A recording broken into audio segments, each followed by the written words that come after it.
Hi everyone, welcome back to the Gate of Heaven video diary, and in the next few episodes we're going to be looking at this series of chapters in the Dawnbreakers that cover these four major upheavals that take place around Iran while the Bab is in the prison of Shaykh.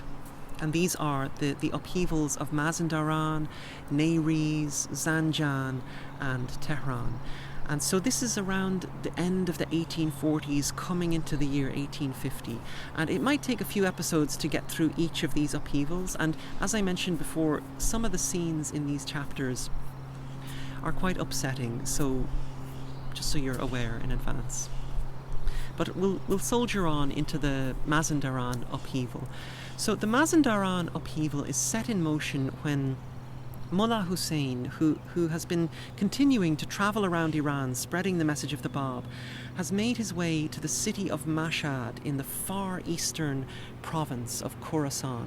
And while he's in Mashhad, he receives a message from the Bab, and this message is accompanied by the Bab's own green turban, which is the symbol of his lineage back to the Prophet Muhammad.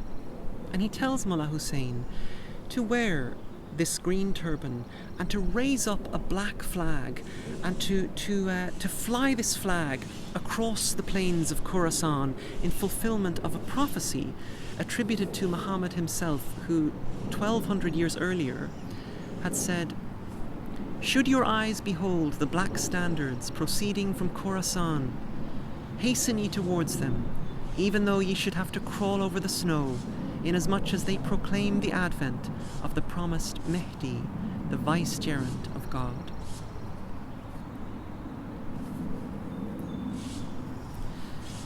So a friend in Mashhad gives Mullah Hussein a horse for the journey and a sword to defend himself from the attacks that this journey is inevitably going to attract. And Mullah Hussein places the Bab's green turban on his head, and he raises up a black flag, and he sets out, galloping across Khorasan, proclaiming the Bab's message in every town and village that he passes through, and gathering with him anyone who accepts the message and is willing to ride with him under the black flag. And after riding from one end of Khorasan to the other, Mullah Hussein has gathered with him about 200 companions, and together they continue across Iran until eventually they arrive in the province of Mázindarán. And in Mázindarán they are approaching the town of Barfarouche, which you might remember is the hometown of Qudus, where Mullah Hussein had that very special meeting with him. Well, Qudus is elsewhere at the moment, and we're going to catch up with him later. But as Mullah Hussein and his companions are approaching the town, the high priest of Barfarouche hears of them coming, and with all the hatred he can muster, he incites a mob to attack Mullah Hussein. And there's an extraordinary story about this encounter that takes place on the road to Barfarouche. So Mullah Hussein and his companions are riding along the road, getting closer and closer, and suddenly, like a flash flood, this angry mob bursts out of Barfarouche onto the road with spears and pitchforks and flaming torches, any weapon they can get their hands on, and they attack Mullah Hussein and his companions, who are then forced to defend themselves. And in the midst of this attack, Mullah Hussein sees one of his companions take a bullet, boom, and he falls, and another bullet, boom, and he falls. And Mullah Hussein scans the mob, and suddenly he sees one of the villagers hiding behind a tree with a rifle, picking off the companions one by one. And Mullah Hussein locks his sight on him. The man jumps behind the tree, holding the rifle upright to hide, and like a bull, Mullah Hussein charges directly at the tree, and with one blow of his sword, he slices its blade through the trunk of the tree, through the barrel of the gun, and through the body of the gunman himself. And this wave of awe just blasts outward from Mullah Hussein. It nearly knocks the Barfarouche people off their feet as they gaze, stunned, at Mullah Hussein standing there, probably in some shock himself, with the sword in his hand, beside this cloven tree, the shattered rifle, and the severed body of the gunman. And they freeze for a moment, and then flee in terror back to Barfarouche. And Nabil writes of this act: "The astounding force of that stroke confounded the enemy and paralysed their efforts. All fled panic-stricken in the face of so extraordinary a manifestation of skill, of strength, and of courage."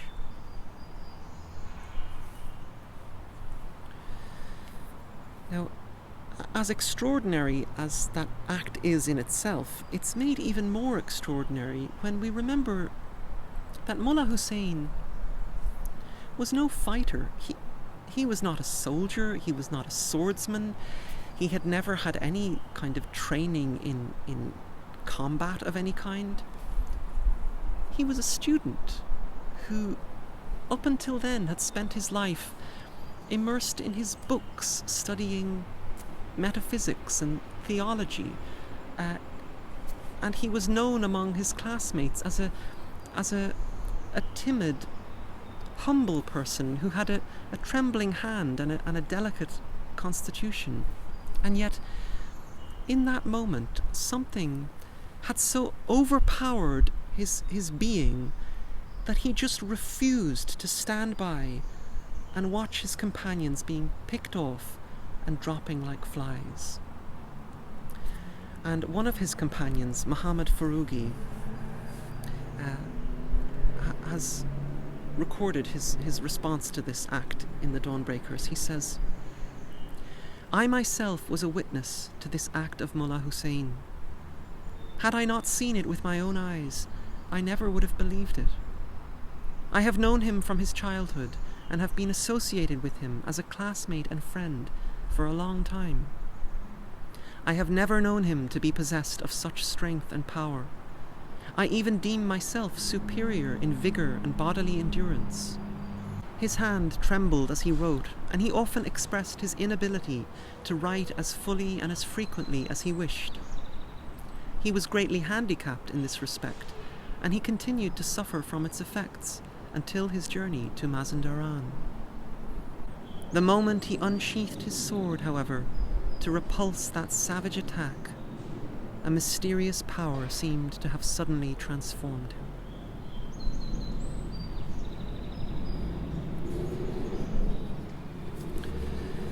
So, far from fleeing, Mullah Hussein then marches directly into the centre of Barfarouche, and he shouts out to the people, "O followers of the Prophet of God, why have you risen against us? Why deem the shedding of our blood an act meritorious in the sight of God? Did we ever repudiate the truth of your faith? Is this the hospitality which the Apostle of God has enjoined his followers to accord to both the faithful and the infidel? What have we done to merit such condemnation on your part?" But the people of Barfarouche are unresponsive, and Mullah Hussein senses their hatred growing, and so in order to protect his companions, he leaves the town and leads them through the forests of Mázindarán, where they take shelter at an old shrine in the countryside, which is the burial place of a revered old scholar called Shaykh Tabarsí. And Mullah Hussein and his companions, with whatever materials they can find, they construct this fort around the shrine of Shaykh Tabarsí as a place where they can have some protection from the attacks that are inevitably going to follow them.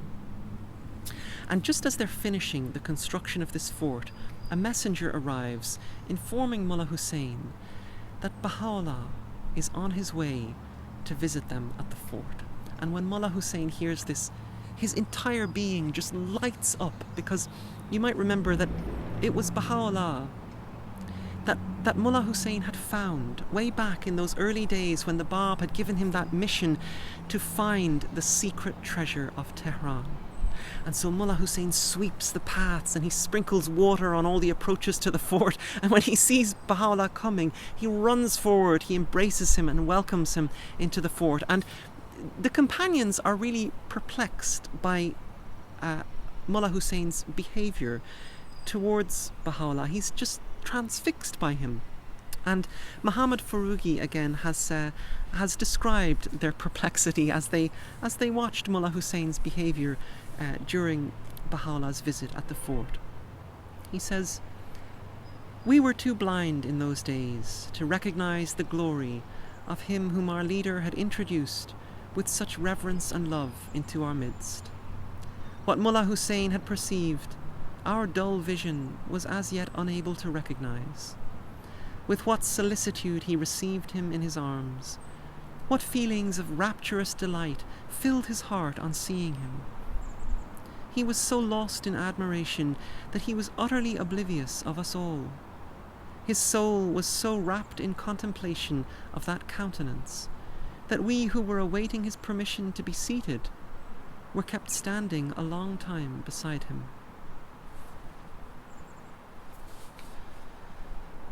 And so Baha'u'llah gives this tremendous infusion of encouragement into the companions, and he gives Mullah Hussein counsels on how to take care of the welfare of everybody in the fort, and he assures them that they must trust in God, and that whatever happens, they will be successful in their ultimate purpose.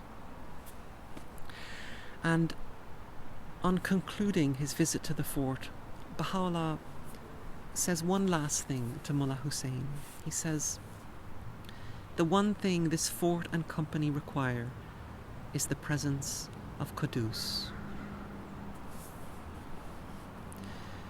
So shortly after Baha'u'llah leaves the fort, Qudus is sent for, and when he arrives, Mullah Hussein hands over the leadership to him, because Mullah Hussein has come to see Qudus as this hollow reed, this mystical reflection of the Bab himself among them. And Qudus instills a whole new level of courage and confidence in the companions, and he prepares them for the attacks that he senses are soon to come upon them. Because sure enough, back in Bar Farouche, the high priest is now writing a letter inducing the new king of Iran to eradicate the Babis at the fort of Shaykh Tabarsí. He writes, "The standard of revolt has been raised by the contemptible sect of the Babis. This wretched band of irresponsible agitators has dared to strike at the very foundations of the authority with which your imperial majesty has been invested. They have built themselves a fort, and in that massive stronghold they have entrenched themselves, ready to direct a campaign against you. With unswerving obstinacy, they have resolved to proclaim their independent sovereignty, a sovereignty that shall abase to the dust the imperial diadem of your illustrious ancestors. You stand at the threshold of your reign. What greater triumph could signalize the inauguration of your rule than to extirpate this hateful creed that has dared to conspire against you?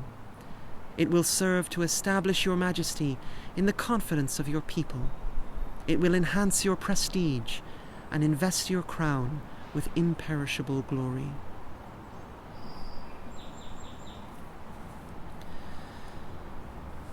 And so Nasir-ed-Din Shah, the young, inexperienced new king of Iran, agrees to the appeal of the high priest of Bar Farouche. And in the next video we will see what happens when the imperial army descends from Tehran on the fort of Shaykh Tabarsí. Thanks for watching.